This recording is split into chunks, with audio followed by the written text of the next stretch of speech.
विद्यार्थिनीची छेड काढणाऱ्या शिक्षकाला पालकांनी चांगला चोप दिलेला आहे। रत्नागिरीमधील एका नामांकित शाळेमध्ये हा प्रकार घडलेला आहे। विद्यार्थिनीच्या तक्रारीनंतर पालकांनी शिक्षकाला चोपलंय आणि त्यानंतर शाळेतील शिपायाने देखील पालकांवर हात उचलला होता।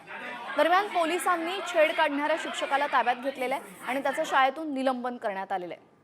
तो कंत्राटी पद्धतीने शाळेत काम करत होता आणि त्यानं विद्यार्थिनीची छेड काढली। विद्यार्थिनीने केलेल्या आरोपांनंतर पालकांनी आक्रमक पवित्रा घेतला आणि रत्नागिरीमधील एका नामांकित शाळेतला हा प्रकार आहे।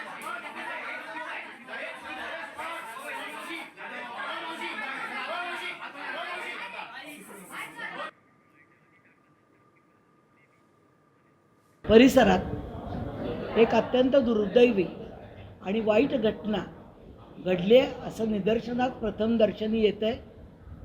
आम्ही त्या शिक्षकाला लगेचच बडतर्फ केलेला आहे। त्याला कुठल्याही प्रकारचा पाठिंबा किंवा त्याला पाठीशी घातलं जाणार नाही। त्याच्यावर कठोरात कठोर